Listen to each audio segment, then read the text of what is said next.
All right, dear free spirits, welcome back to another episode of the Flying Upstream podcast. Today we have a very exciting episode. That's right, everyone. If you're interested in the unconventionality of technology and the cybersecurity world, you are in the right place. Today, we have three amazing guests. The first is Chris Glandon. Chris is a cybersecurity influencer, advisor, and political content creator with over 20 years of frontline experience.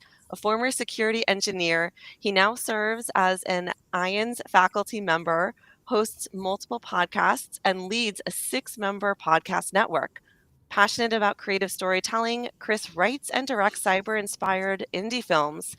With a dedicated following and network, his engaging approach to educating the global security community through entertainment has solidified his status as a thought leader. Welcome, Chris. Thanks for having me. Of course. And next we have the guest who inspired today's episode, which is Len Noe. A true pioneer in the world of cybersecurity, Len is a technical evangelist, white hat hacker, and a biohacker for CyberArk software. As an international speaker and global thought leader in the transhuman and human plus movement, Len takes his expertise to the next level, literally. With 10 digital devices implanted in his body, he uses his own microchip implants to advance cybersecurity and push the boundaries of the human experience.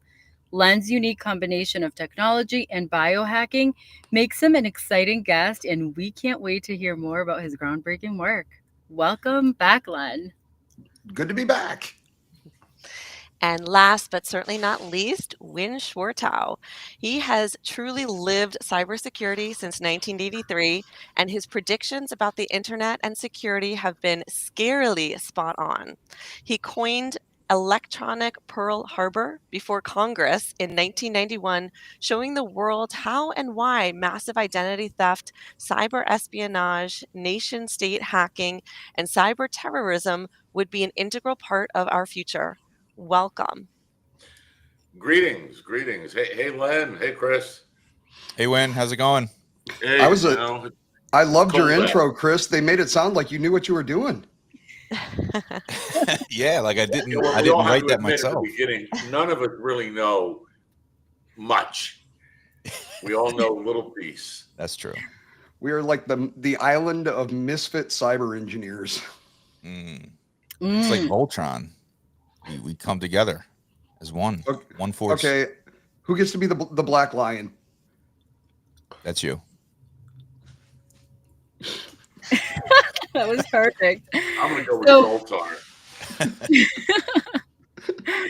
So, as someone who admittedly knows very little about technology, other than I walk around with it and it's a part of everything I do every day, I want to get some sort of idea from you wonderful experts about one of the topics that came up was Salt Typhoon. And I know very little about this, but I think it sounds like it's very impactful on all of us.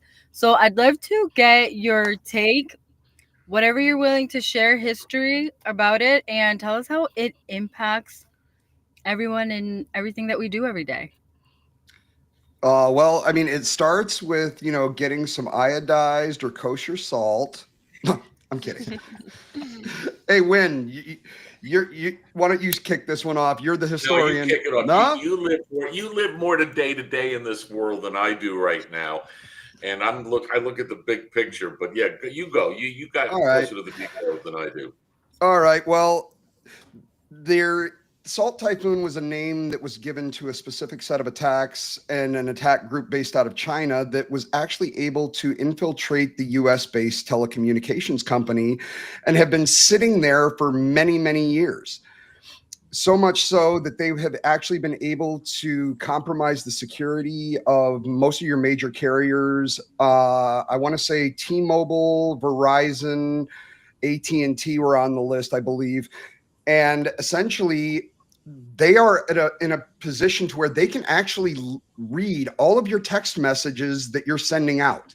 So much so that the FBI and Homeland Security within the last month released what do they call those things? The message updates. Oh God, help I just drew a mind. Oh, the bulletin. Yeah, the security bulletins that basically stated that we as U.S. citizens should not be using the messaging applications that come with our mobile devices. So if you're using an Android, Google Messages, if you're using iPhones, iMessage, you shouldn't be using those default messaging utilities because there's no encryption, and China could be essentially reading every single text that you have. Yep, the FBI as well as Homeland Security. So they've actually recommended using third-party products, things like Telegram, Signal, WhatsApp, just to be able to keep your communications secure. And at this point, they still don't have it contained, and there's really no options in terms of getting them out of the network with any type of immediate efficiency or security. Yeah, I'm a big user of Signal. I love using Signal. I mean, the caveat there is that the person that you're messaging has to have Signal as well. But I think it's really gaining traction. More and more people have Signal. If who you're trying to message does not have Signal, there's more than enough ways to really tell them the benefits and advantages of having that. So third parties, yes, just know what third party to use. But then you have the battle. Why do I care? Who's interested in my little text? It doesn't matter. What you want me to do is difficult. I mean, I have to think, and this is exactly what we've been going through with security now since security began, some 50 years ago.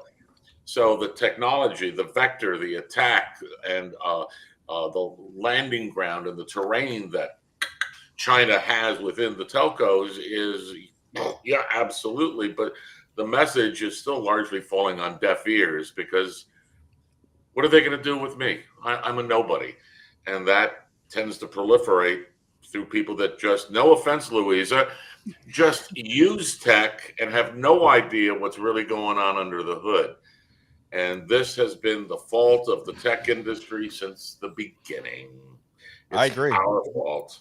Yeah. One of the things that I saw coming up in the chats is, I don't have anything that these people would want. And I don't know about Chris and Wynn, but I hear stuff like that all the time. And to that individual, it's not necessarily that you have something that the bad guys want, but once they're in your system, you can be a part of a larger attack. I'm a former black hat. I used to do bad things. And if I'm going to do an attack against someone, I'm not going to do it directly from my system. I'm going to compromise a system. I'm going to go from that. I'm going to compromise another system. I'm going to do that 5 or 6 times before I make the actual attack. That way it's going to look like it's coming from you, Kristyn, or you, Luisa. And then it's up to you to deal with lawyers, Homeland Security, the FBI, and all of that to try. You weren't the one that did it. So to the people, I don't have anything anybody would want. Maybe it's not your data. Maybe it's the device itself as part of a proxy chain that would make it harder for me to be detected after the fact. Well, there's another angle to that I look at, and I'm not going to defend, but I'll just put out there, is that there is no way China or any state actor is going to go through 25 billion messages and go, oh, Len is having an affair with Chris. I just picked it up because I just saw those there. So no offense, guys. I don't see that as their this goal. took a turn. Hey, you said.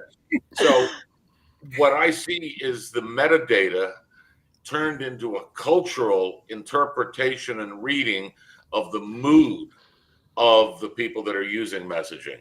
And it's more of a meta-analysis to look at popular trends and what have you, where you can just throw an AI on the back of the damn thing and tune it and get some cultural insight into how we, Western society, reacts to events.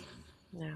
Well, a long time ago, I actually worked for the federal government. And of course, we had to be careful with our laptops and devices. And I always thought, I'm just a nobody. I'm very low level. I have some security clearances. You're the target. You are the target. Right. That's right. Because they would tell us that I might not have all the top secret information, but they take a little bit from me, a little bit from somebody else, and so on, and then they're able to put all the pieces of the puzzle together.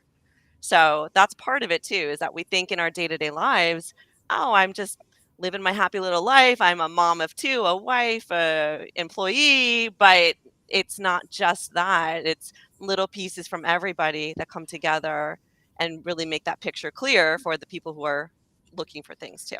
You are a number. You're one of a billion, and if you push the wrong button, then you're a victim.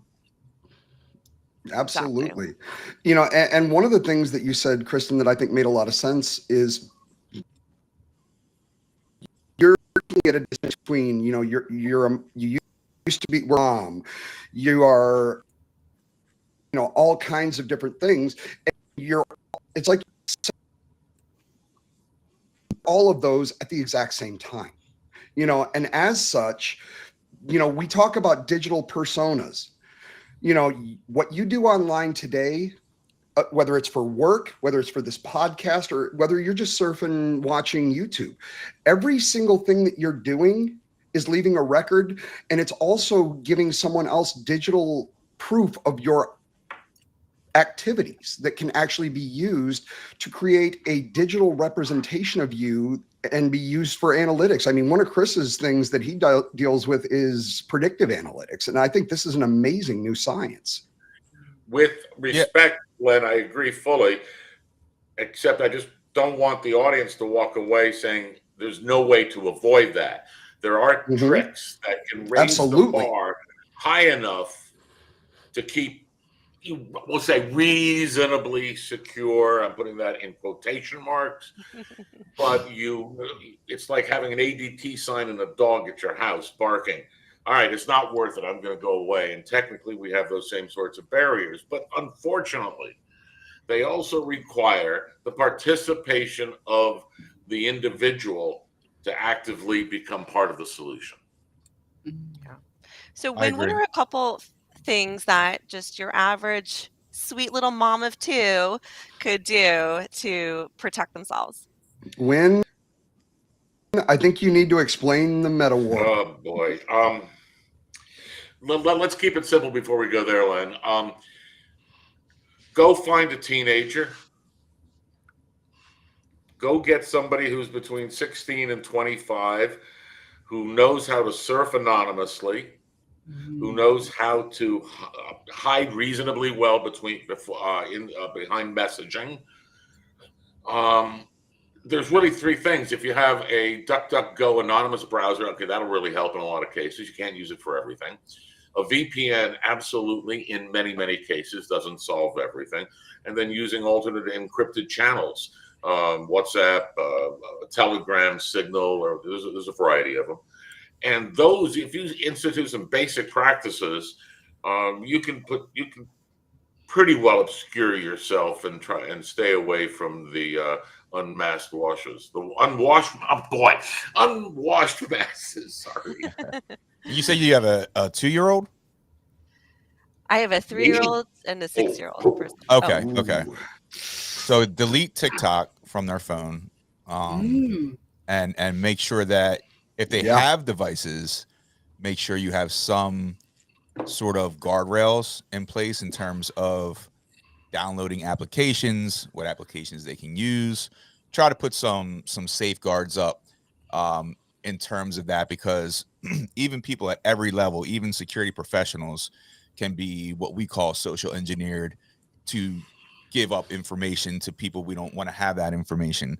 So even at a younger age, they're not cognizant of that at all. So make sure that you have technical controls in place to help prevent that, and then just be aware that exists. And we've just scared the hell out of the majority of users in the last 30 seconds.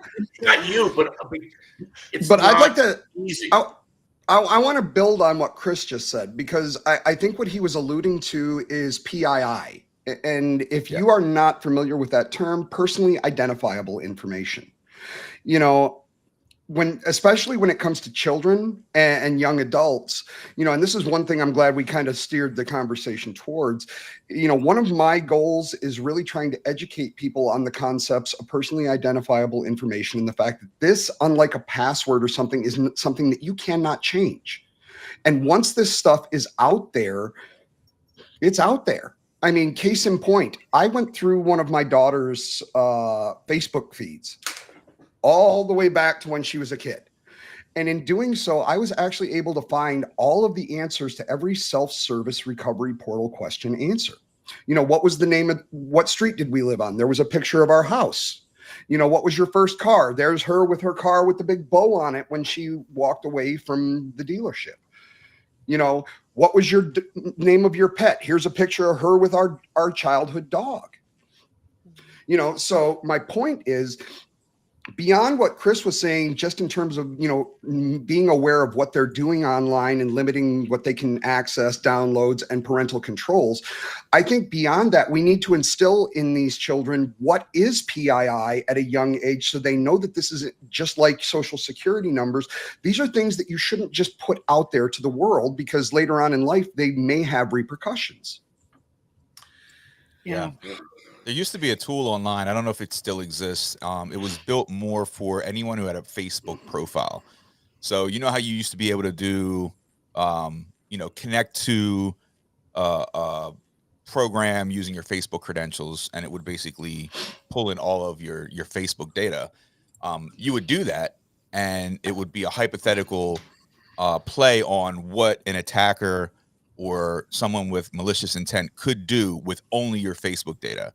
And it basically drew out a timeline on where you typically would be, what you have, where your kids go to school, and it's scary. So a lot of times, unfortunately, it's too late for something to actually happen before someone could actually recognize the real danger. One of the things I want to move on, because Len, you're talking PII, absolutely. Very important, but the value of PII, in my opinion, is going to go way down. And right now, Facebook, the social media platforms, they, from the ad tech, big tech vantage point, don't care about your PII, because that's all static information. What they care about is PIB, personally identifiable behavior, as to how you react to whatever content, whatever input is coming to you, your sensory systems, whether it's text, voice, video, some combination, those all create reactions. And whether it's a like button or a repost or a share, they are learning your behavior. And that is ultimately much more dangerous than the loss of PII, because once I know your PIB, I know how to control you. Absolutely. And that's like what I was saying earlier with Chris, with predictive analytics. What was the name of that one AI that you were using in your presentation, Chris? So I think it may have been APSI. So yeah, I mean, predictive models, and I think real-time decision making when it comes to AI is really took off. I mean, 7-8 years ago. So I mean, it's been progressively improving. It's not something that happened overnight, but there's multiple ways that I think as it becomes better, that you can really start predicting unorthodox future events and human trajectory as well, which is scary. And I don't know if we want to get into that at this point, but it does get scary. I don't know if we have enough time. I don't think we have enough time for that. Did you mean that in the thing civilization view, Chris, or your personal length on this show? We don't have enough time. Both. Yes. Yes. There was one question that came in from the Facebook that I wanted to address. Someone asked, are end-to-end encrypted systems foolproof, or even they can be eavesdropped or infiltrated by somebody? So when we're talking about encryption, you're talking about two different things. We have the encryption of the actual system, and then you have the encryption for the communication of the data across the wire. I'm just gonna throw this out there right off the bat, and I'll tee it up for Chris and Wynn. When you're dealing in technology, nothing is foolproof. Everything can be bypassed, everything can be hacked, but it's a matter of difficulty.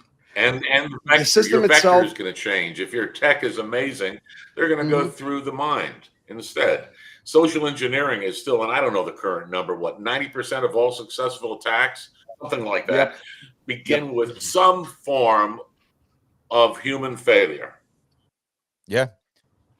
I mean, we can quote Kevin Mitnick was the FBI's first most wanted hacker. You can't quote Microsoft, not Mitnick in this case. I have to do Mitnick because this is the greatest quotes.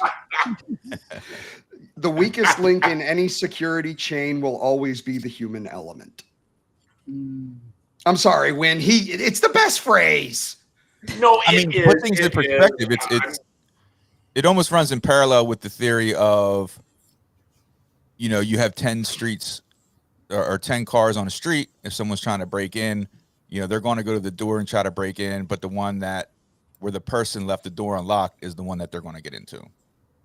So there's an opportunity for them to get into every car, but they're the ones that are going to make the mistakes are the ones that will be compromised. And Chris, I'm glad you brought that up so much because I've been doing this too damn long. No, I'm still at it, whatever. And we often forget when we're talking to the non-geeks of the world that we have to make those physical security parallels because those they can relate to. Absolutely. Yes. And then help them translate it into something actionable for their own particular application, their own needs. But the physical world they can relate to, the cars, crossing streets, all alarms, detection, all of this stuff is the same. And one of the things that I used to use way back when in one of my books was how long does it take to break in to a jewelry store? Depends. No, doesn't depend. 5 Maybe minutes. Oh, it doesn't take maybe very much. 10 milliseconds. How long does it take? I was going to say, I can probably do it in under a minute. I mean, you could be an insider. Sorry? You could be an insider. You could be an insider. You could already be. Standpoint. No, I see what you're doing here, Wynne. You're literally saying how long would it take to get past the barrier? I could throw a brick through the window in half a millisecond. As long as you then understand how long it takes their detection system to react and call the cops and grade. Okay. That is your window of opportunity, the exposure time. And we understand all of this. We have all this. We're just not putting it into practice. I have a question. As a novice and someone who's completely uneducated in the topic, aside from what I'm learning right now. So what about if I have a teenage son, and I just want to go back a little to when y'all mentioned remove TikTok. I think he's going to have a heart attack the moment I say those words out loud. And I'm wondering, though, is it possible in this day and age that if we remove ourselves completely, I'm going to use that word loosely, from social media, that we are then, is that going to be our best bet in being safe? No, I think it's a positive. And I work at a law firm, and this question is kind of, everything that y'all have been sharing has kind of been lingering, because I think if someone were to infiltrate our system, the amount of information that they have, the PII, and all of, in my case, all of the medical information that they have for all of our clients, that would be a real issue, in which a situation that even if I did decide to remove myself from social media 100%, that law firm just got infiltrated and I was the client there, and now all of my information is still not safe. Is there really a way for us to kind of stay away, to not be No. And I wouldn't even go as far as saying social media is evil. I mean, there's social media platforms that I think we all benefit from. It's just a matter of knowing the risks involved. Well, I think it's like any other tool. Anything that's used in the way that it's meant to be used, it can be fine.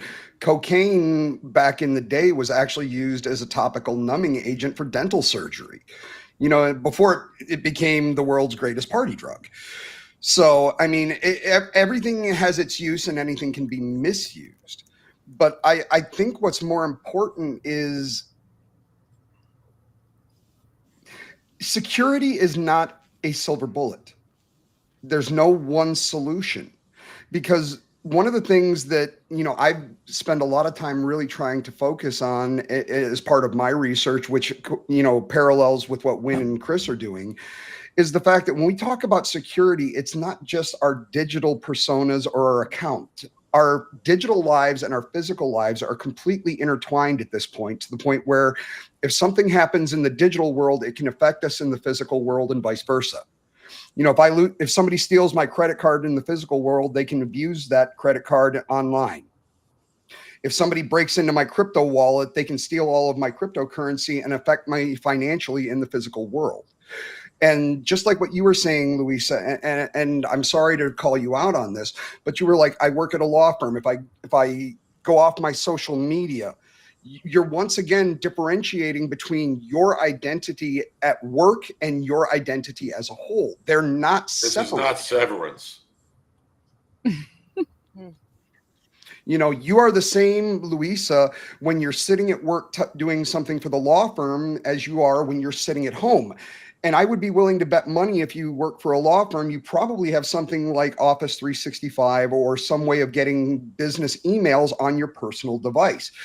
We are blended. So if you're sitting at home and you answer a spam email and click on something, even though you're sitting at home, it's going to affect your physical office and the data within your company. So those lines do not exist. And the sooner we can get people to start realizing that and looking at their identities as a whole, both physical and digital and all encompassing, I think we'll actually be able to start doing something to protect ourselves much better. One thing I want to add to that, Lenny, absolutely spot on. There are so many aspects of this, and there are no silver bullets. No one answer is going to solve it. A lot of what we're saying may be complete BS, maybe not, because we sort of know what we're doing a little bit. But none of them are going to be absolutely indefensible against the future. And all of this stuff tied together with social media, my argument is, and I really am not a fan of social media, Chris, because it is a digital opioid. It addicts children to feel-good drugs the minute that they're on social media interacting, because that feedback loop of the like button creates a serotonin push into them. And what does that mean? They want more. Give me more, give me more, give me more. And we are addicting hundreds of millions of people to something. And that's one of the reasons echo chambers are happening so badly. Because you find, oh, they agree. Let me agree more. Okay, I have more people like me. And there's this, it's about your ego and your sense of who you are. So I'm going to disagree. I'd love to cut the loop and turn off all likes. Turn off the loop. They say that in drug addiction. Stop the cycle, interrupt the cycle. That's what social media needs, but I don't see that happening, considering some of the words coming out of Zuckerberg's mouth in the last week. Well, it's interesting you say that, because there actually are, I know of at least two documentaries, I guess, on Netflix that talk about that. And they openly admit, they openly say, from people that used to work at Facebook, very high level executives. So this is not a secret, right? It's planned. Yeah, exactly. And yet people are still,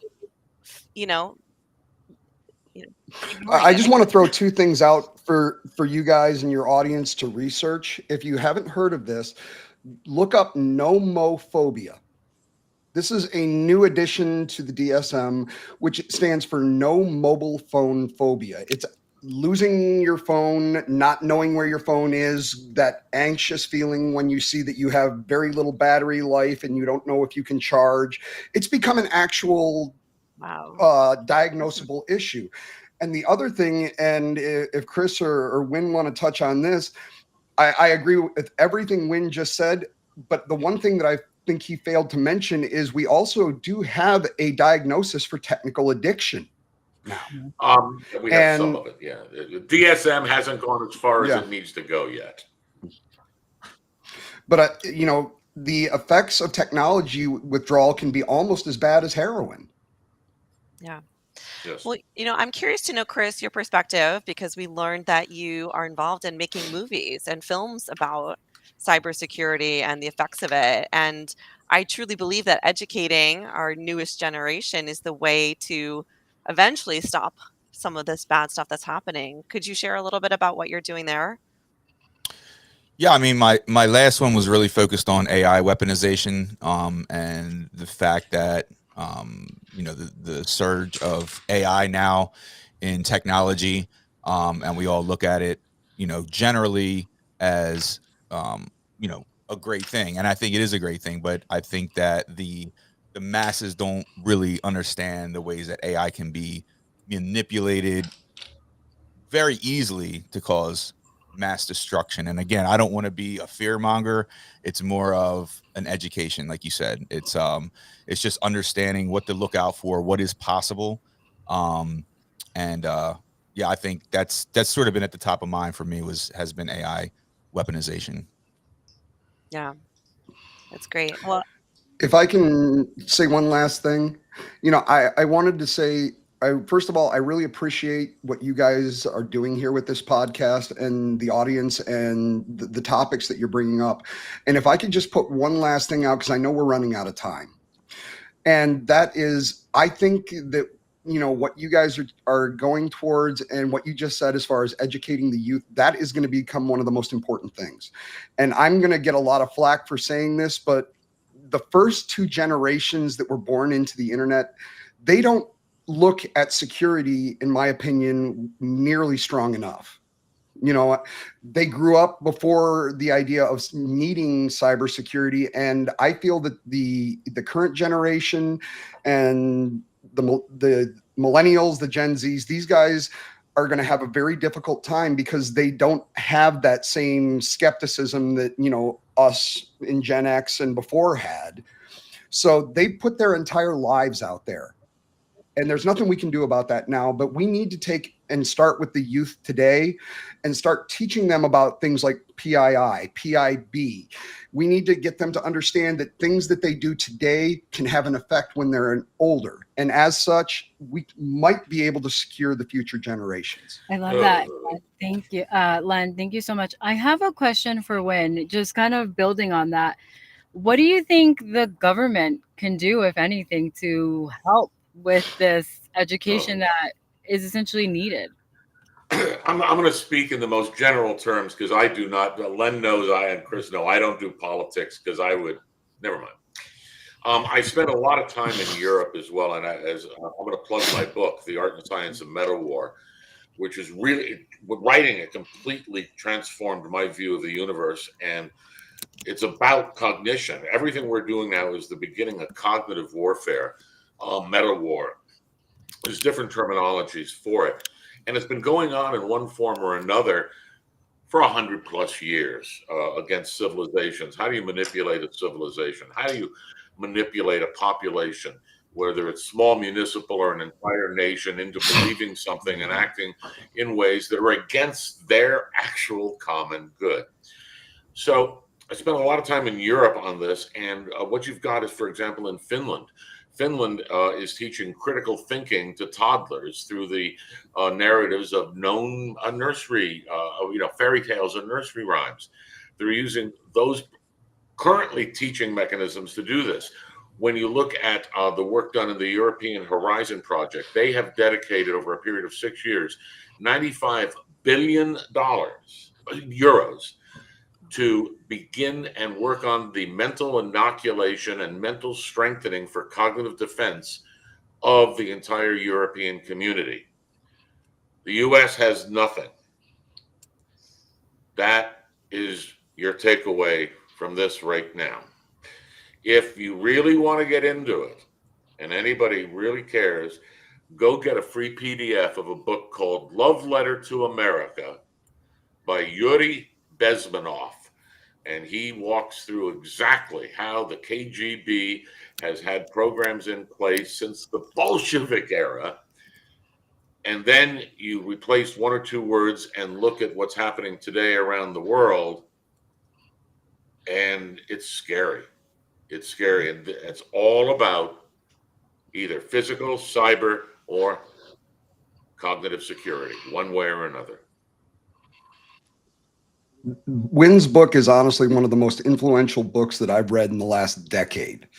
So I would highly recommend anyone who wants to have a better understanding of the cognitive assaults that we're all going through on a day-to-day basis to check out the art and science. Especially because my grandson loves Lego and I need the royalties. I was going to say, Wynn writes books. Len and I both run podcasts. So getting back to what he mentioned. I'm an author you are too, an man. author too. Yeah, I need to catch up on that. I don't have that on my my business card yet. But what I was going to say was that back to the education piece, especially educating the younger generation. I can't say enough about the art of storytelling and being able to narrate these messages, because I think that's how, especially that younger generation is consuming their content now. So continue, doing what you both do. And I think that's what we all try to do, is get that message across through engaging content and entertainment. Great. And Chris, before we move on to Len to wrap this all up, how can the audience find you, work with you, whatever way they can reach out to you? Yeah, awesome. So barcodesecurity.com. That's my company. We provide security consulting services. There's also a link to my podcast there and a link to my indie films. So barcodesecurity.com is the most direct way to get a hold of me. Great. Thank you. Silence. And yeah, let's go ahead. And Len, how can the audience find you? And any last words that you want to share? That would be wonderful. Sure. You can find my website is www.i-am-machine.com. So it's I am machine with dashes.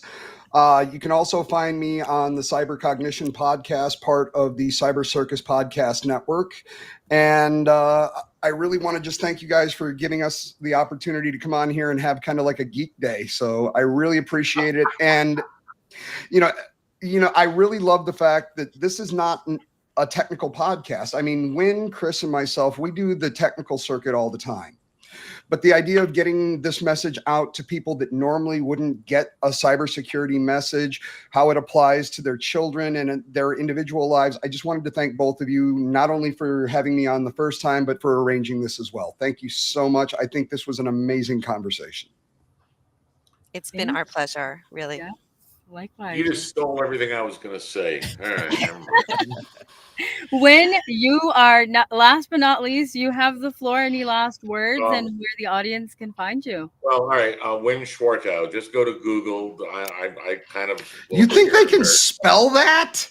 Yeah, we're gonna need I more. don't know. That's the podcaster's job to do that, not mine. I assume you've engineered the Google search to find you, though. It may be easy. Wynne Security. I don't know. But I have my personal website. I don't sell products. I don't sell services. To get interested in this area where I'm really heading and I'm really concerned, just look up MetaWar and cognitive defense, and that'll start you down the rabbit holes of where I've been living for the last several years. Does that mean there's going to be a book about this from you soon? It's already there. Okay, so that's the book, The Art and Science of MetaWar? The Art and Science of MetaWar. It's available in Kindle and paperback. And at all bookstores near you. No, and available wherever you can buy books. I don't know if I don't think it's in. People go to bookstores anymore. I don't know. Well, for what it's worth, I was in a Barnes and Noble the other day and they had your book in stock, but not mine. So I was not happy. No kidding. I had to actually go out into my car, grab a book just so I could stand there and take a picture. Oh, I remember that picture you took. I didn't know I have not been to a bookstore in the U.S. I tend to go to them in London because they're so cool over there. They are. But and here, I will close with this. I did put my book right next to Steve Jobs and took a picture of it. Nice. That's nice. Well, folks, thank you so much. Thank you all for being on with us and educating our audience who that is right, would not typically get content like this about something that affects us all in our every single day. Thank you for being on. Thank you for what you do and continue to do great, amazing work. And for all of our listeners, thank you for tuning in. That's right, Lisa. From the complexities of the cyber defense and the ethical hacking to the future of biohacking and digital security. Thank you, everyone, to joining in today's conversation. I think it really challenged us to think deeply about where technology is heading and what that means for our privacy, our freedom, and our safety. That's right, free spirits. As always, keep questioning the status quo and keep flying upstream. Until next time.